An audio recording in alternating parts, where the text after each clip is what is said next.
ਸਵਾਗਤ ਇਸ ਬੁਲੇਟਿਨ ਦੇ ਵਿੱਚ ਔਰ ਸ਼ੁਰੂਆਤ ਕਰਾਂਗੇ ਸਭ ਤੋਂ ਪਹਿਲਾਂ ਪ੍ਰਧਾਨ ਮੰਤਰੀ ਨਰਿੰਦਰ ਮੋਦੀ ਤੋਂ ਜਿਨ੍ਹਾਂ ਦਾ ਅੱਜ 71ਵਾਂ ਜਨਮ ਦਿਨ ਹੈ। ਬੀਜੇਪੀ ਦੇ ਵੱਲੋਂ ਅੱਜ ਦਾ दिन सेवा दिवस ਦੇ ਵਜੋਂ ਮਨਾਇਆ ਜਾ ਰਿਹਾ ਹੈ। ਦੇਸ਼ ਭਰ ਦੇ ਵਿੱਚ ਵੱਖ-ਵੱਖ ਸਮਾਗਮ ਕਰਵਾਏ ਜਾ ਰਹੇ ਨੇ। ਇਸ ਮੌਕੇ ਸ਼ਿਮਲਾ ਦੇ ਵਿੱਚ ਮੁੱਖ ਮੰਤਰੀ ਜੈਰਾਮ ਠਾਕੁਰ ਅਤੇ ਕੇਂਦਰੀ ਮੰਤਰੀ ਅਨੁਰਾਗ ਠਾਕੁਰ ਨੇ ਹਸਪਤਾਲ ਜਾ ਕੇ ਮਰੀਜ਼ਾਂ ਨੂੰ ਫਲ ਵੰਡੇ ਤੇ ਉਧਰ ਪੰਚਕੂਲਾ ਦੇ ਵਿੱਚ ਬੀਜੇਪੀ ਦੇ ਵੱਲੋਂ ਕਲਸ਼ ਯਾਤਰਾ ਕੱਢੀ ਗਈ ਹੈ। ਦੋ ਤਸਵੀਰਾਂ ਤੁਹਾਨੂੰ ਵਿਖਾ ਪਾ ਰਿਹਾ ਸ਼ਿਮਲਾ ਤੇ ਪੰਚਕੂਲਾ ਦੀਆਂ। ਪਹਿਲੀ ਤਸਵੀਰ ਦੇ ਵਿੱਚ ਅਨੁਰਾਗ ਠਾਕੁਰ ਹਸਪਤਾਲ 'ਚ ਜਾ ਕੇ ਮਰੀਜ਼ਾਂ ਨੂੰ फल वंडते हुए नजर आ रहे हैं और दूजी दे विच पंचकूला दे विच महिलावां दे वल्लों कलश जिहड़े ने उस सिरा ते रख के कलश यात्रा कड्ढी जा रही है ते हसदे चेहरिਆਂ ਦੇ ਨਾਲ एक सकारात्मक तस्वीर इत्थे वेखण नूं मिल रही है। और पहली तस्वीर अनुराग ठाकुर ने जिथे मरीजों को फल वंडे ने ते उत्थे ही दूसरे पासे उन्हां दे नाल गलबात भी की और कह सकते हैं कि जन सेवा अज दे इस खास दिहाड़े ते की जा रही है क्योंकि पीएम नरेंद्र मोदी का अज 71वां जन्मदिन है। अज 71 साल के हो गए ने नरेंद्र मोदी।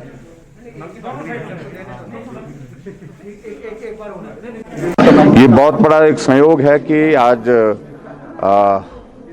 आदरणीय प्रधानमंत्री जी का जन्मदिन के साथ साथ में हम स्वर्णिम वर्ष का जो कार्यक्रम कर रहे हैं, विधानसभा का स्पेशल सत्र जो है राष्ट्रपति महोदय जी संबोधित करेंगे। और हिमाचल प्रदेश ने इस 50 वर्ष के इस कार्यकाल में कितनी तरक्की की, कहां से कहां पहुंचे, इन सारी बातों का जिक्र आने वाले समय में आपको देखने को मिलेगा।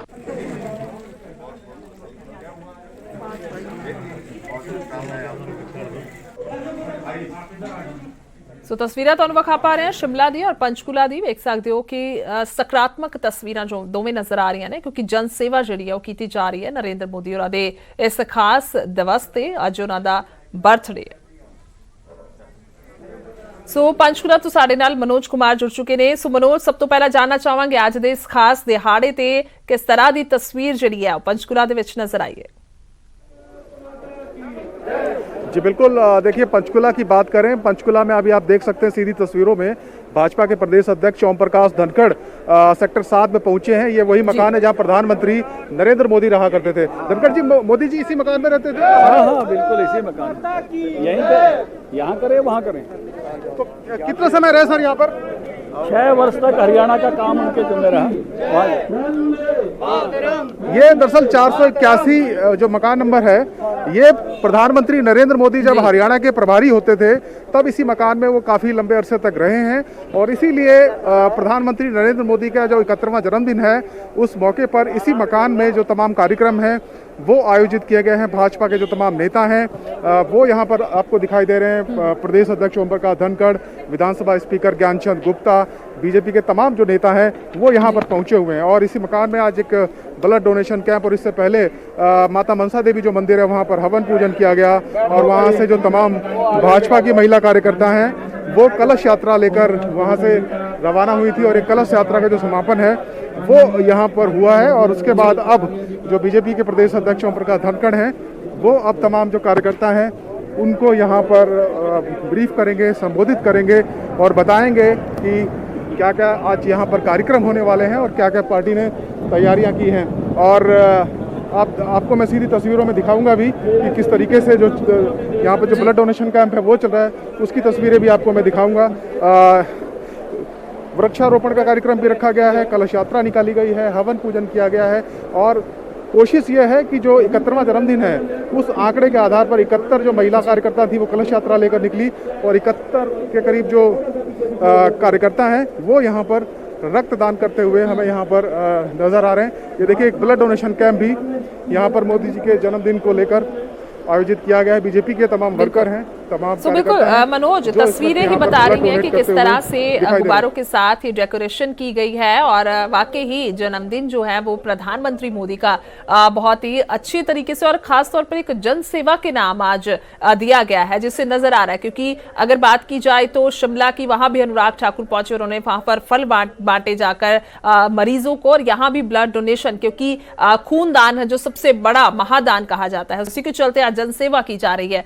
बर्थडे के दिन एक दान पुण्य बहुत जरूरी है जिसकी मिसाल आज पेश की गई। जी बिल्कुल, देखिए जन्मदिन है प्रधानमंत्री का, और क्योंकि हरियाणा से उनका एक विशेष नाता रहा है, हरियाणा में वो प्रभारी रहे हैं, लंबा संगठन का काम उन्होंने किया है। बीजेपी के तमाम जो नेता हैं वो यहाँ पर पहुँचे हैं। हमारे साथ कृष्ण डूल हैं, बीजेपी के प्रवक्ता हैं, उन्होंने अभी ब्लड डोनेट किया है, उनसे बात करेंगे। आपने ब्लड डोनेट कर दिया डूल साहब? बिल्कुल बिल्कुल मनोज भाई, ब्लड डोनेशन मैंने कर दिया है।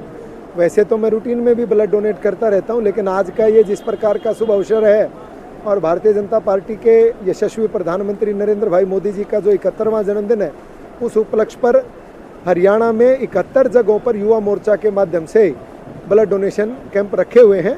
और पंचकूला में इस घर में जहां आप आए हैं, ये घर सामान्य घर नहीं है, अपितु जब वो क्षेत्रीय संगठन मंत्री के तौर पर काम देखते थे उस वक्त इस घर में वो 7 वर्षों तक रहे हैं। तो इसलिए इस घर की एक अलग सी अहमियत बनती है। और मैं ये बता सकता हूँ कि भारतीय जनता पार्टी के कार्यकर्ता के लिए ये घर नहीं, अपितु एक मंदिर की तरह है, और इसके प्रति उनकी यादें बहुत गहरी जुड़ी। इसीलिए आज यहाँ पर कार्यक्रम तमाम रखे हैं। क्या क्या एक्टिविटीज देखेंगे हम यहाँ आज यहाँ तो ब्लड डोनेशन कैंप ही है, लेकिन बहुत सारी जगह पर सेवा के कार्यक्रम चलाए जाएंगे, और इस प्रकार के नाना प्रकार के हमारे भारतीय जनता पार्टी के बहुत सारे कार्यक्रम 17 सितंबर से 7 अक्टूबर को नरेंद्र मोदी जी ने गुजरात के मुख्यमंत्री के तौर पर उन्होंने पहली बार सत्ता संभाली थी, तब से लेकर के अब तक 21 वर्षों का उनका जो लंबा शासन का अनुभव है, तो शासकीय कार्यक्रम भारतीय जनता पार्टी अलग चलाएगी और सेवा के कार्यक्रम भारतीय जनता पार्टी अलग चलाएगी। धन्यवाद। तो कृष्ण डूल बता रहे हैं कि तमाम कार्यक्रम रखे गए हैं पूरे प्रदेश में। 71 ब्लड डोनेशन कैंप जो इस तरह के आप देख रहे हैं, ये पूरे प्रदेश में रखे गए हैं, और तमाम कार्यकर्ताओं को तैयारियों के लिए पहले ही हर प्रकोष्ठ की, हर डिपार्टमेंट की जो बीजेपी के हैं अलग अलग, उनकी बैठक ली गई थी, उनको बताया गया था क्या जिम्मेदारी उनकी रहने वाली है। तो बड़े स्तर पर प्रधानमंत्री नरेंद्र मोदी का जो 71वां जन्मदिन है उसको भाजपा मना रही है पूरे देश में, हरियाणा में भी। और हरियाणा में तो आप देख ही रहे हैं, जो सीधी तस्वीरें हमारे पास आ रही हैं, काफी उत्साह कार्यकर्ताओं में पीएम मोदी के जन्मदिन को लेकर दिखाई दे रहा है। जी बिल्कुल, क्योंकि 71 साल जो है वो हो चुके हैं, और उनके जन्म के बाद आज खास तौर पर जनसेवा के नाम ये दिन किया गया है। और तस्वीरें भी हम देख रहे हैं लगातार। इसके अलावा भी जानकारी चाहेंगे, जिस तरह से ओपी धनखड़ यहाँ पर पहुंचे हैं, संबोधित भी करेंगे जनता को। इसके अलावा क्या कुछ खास, और अगर पंचकूला की सिर्फ बात करते हैं तो मनोज हमें देखने को मिलेगा, जिस तरह से आपने बताया कि हवन भी हुआ है और कलश यात्रा भी निकाली गई है। शाम तक क्या कुछ और खास हम देख सकते हैं? बिल्कुल, देखिए पूरा दिन आज कार्यक्रम रहने वाले हैं। सुबह 9 बजे से ही पंचकुला में कार्यक्रमों की शुरुआत हुई थी। सबसे पहले ओम प्रकाश धनखड़ और जो स्पीकर हैं ज्ञानचंद गुप्ता, वो माता मनसा देवी मंदिर पहुंचे, वहां हवन पूजन किया गया। उसके बाद एक कलश यात्रा निकाली गई जो इसी सेक्टर 7 के 481 नंबर जो मकान है यहाँ तक हुई। उसके बाद ब्लड डोनेशन कैंप न केवल यहाँ चल रहा है, 71 जगह पूरे प्रदेश में चल रहा है। वृक्षारोपण कार्यक्रम किया गया है, अलग अलग जो कार्यकर्ता अलग अलग इलाकों में वृक्ष रोपित करेंगे। और उसके अलावा जो तमाम सेवा के कार्यक्रम हैं, दान की चीज़ें हैं, जो गरीब परिवार हैं या मरीज हैं, उनको भी जो भाजपा के कार्यकर्ता हैं वो यहाँ पर मदद देते हुए नजर आएंगे। और इस वक्त ओम प्रकाश धनखड़ यहाँ पर पहुँचे हैं, जो कार्यकर्ताओं से मिलेंगे, और जो जन्मदिन प्रधानमंत्री नरेंद्र मोदी का है उस क्या क्या कार्यक्रम रहने वाले हैं, कैसे उनको सेलिब्रेट करना है, इन तमाम मुद्दों पर वो यहाँ पर बातचीत करते हुए हमें दिखाई दे रहे हैं। ओम प्रकाश धनखड़ हैं, उनके साथ स्पीकर ज्ञानचंद गुप्ता हैं, पूर्व केंद्रीय मंत्री रतनलाल कटारिया भी हमें दिखाई दे रहे हैं। कोशिश करें मनोज, अगर बातचीत हो सकती है यहाँ पर कार्यकर्ताओं से मिलने पहुंचे। जी साल पहले में वो दृश्य याद आ रहा है कि जब पंचकुला में आदरणीय मोदी हमारी केंद्र में मनोहर लाल जी। तो बिल्कुल लगातार तस्वीरें हम मनोज के हवाले से दिखा रहे हैं।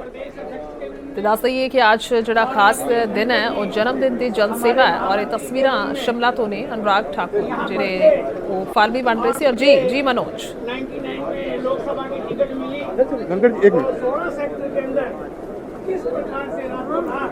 तो लगातार तस्वीरें दिखा रहे हैं आपको किस तरह से क्या कुछ तस्वीर है। और यहाँ पर कोशिश देखिए, भाजपा के प्रदेश अध्यक्ष ओम प्रकाश धनखड़ हमारे साथ हैं, सीधे जुड़े हुए हैं, और आपसे आपको बताएंगे कि किस तरीके से आज कार्यक्रम होने वाले हैं। धनखड़ जी, पहले तो हमें बताइए कि इस मकान की खास बात क्या है, मोदी जी यहाँ कब तक रहे हैं? इसको आप उनकी तपोभूमि कह सकते हो, तपस्या स्थली कह सकते हो। एक छोटे से कमरे में इस मकान में वो रहते थे, और उनको 6 वर्षों तक हरियाणा और उत्तर भारत के राज्यों में काम करने का यहाँ पर अवसर मिला। उस समय की आप फ़ोटो देखेंगे तो आपको काली दाढ़ी दिखाई देगी, वो युवक दिखाई देंगे। और हम सब कार्यकर्ताओं को अनेक बार यहाँ आने का, उनके साथ मिलने का, उनके साथ काम करने का, अनेक स्मृतियाँ हम सबकी उनके साथ जुड़ी हुई हैं। तो हम सब इसको उनकी तपोभूमि के रूप में देखते हैं। ये उनकी उस प्रकार की तपस्या स्थली है। और पंचकुला केवल यह मकान तो उनके रहने की जगह बनी, उनकी तपोभूमि बनी, लेकिन उनके साथ सब जगह यहाँ का कार्यालय भी खड़ा हुआ तो उनके आशीर्वाद से खड़ा हुआ। यहाँ हम लोगों को नई टेक्नोलॉजी से जोड़ने के लिए उन्होंने कहा कंप्यूटर रखिए, फैक्स लगाइए, कंप्यूटर सीखिए, मोबाइल फ़ोन्स लीजिए। ऐसी अनेक चीज़ें जो हैं, मैं कहूँगा कि अनेक ऐसे यहाँ की बैठकें जो कभी कार्यालय पर होती थी, कोई ज़्यादा बड़ी होती थी तो रेड बिशप में होती थी, तो ऐसी अनेक बैठकें भी मुझे याद है, क्योंकि बंसीलाल जी के साथ उस समय सरकार भी रही। अनेक ऐसी निर्णय यहाँ के याद हैं, जब प्रदेश अध्यक्ष का निर्णय पंचकुला की धरती पर हुआ, उनके समय में बहुत सारी ऐसी स्मृतियाँ जुड़ी हुई हैं कि जो आज ताज़ा हमारी यहाँ बैठकर हो रही हैं कि उन्होंने किस तरह से यहाँ एक बड़ा विजन हम सब का बने, हम नेतृत्व सीखें, हम संगठन कौशल सीखें, हम नई टेक्नोलॉजी से जुड़ें, इसका वो लगातार आग्रह, लगातार प्रयास करते थे। शंकर जी, एक कोई स्मृति आप याद करना चाहें? आप बड़े लंबे समय से आप भी संगठन में, प्रधानमंत्री नरेंद्र मोदी जब हरियाणा का उनके पास दायित्व था, उस दौरान की कुछ यादें आप शेयर करना? देखिए, एक नहीं अनेक यादें। वो हर बात को कितनी बारीकी से सोचते थे, कितनी बारीकी से करते थे। सब राज्यों की ट्रेनिंग कराने वाले थे, तो उन्होंने मुझे बुलाया यहीं पर और उन्होंने कहा कि एक ड्राफ्ट तैयार करके लाओ कि किस तरह से प्रशिक्षण करें हम आसपास के राज्य के कार्यकर्ताओं का। उन्होंने भी कुछ पॉइंट बनाए थे, कुछ मैं लेकर आया। घंटों तक इसी कमरे में बैठकर उन्होंने कहा कि कौन कौन से सत्र लेने चाहिए, कौन सत्र लेने के लिए उपयुक्त व्यक्ति होगा, इस विषय को किस तरह से डेवलप करना चाहिए। हिमाचल का ट्रेनिंग कैंप होने वाला था, तो उन्होंने कहा कि वैष्णव जन तो तैने रे कहिए, पीर पराई जाने रे, नरसी का ये भजन जो है वहाँ गाया जाना चाहिए, ये भजन उपलब्ध कराओ।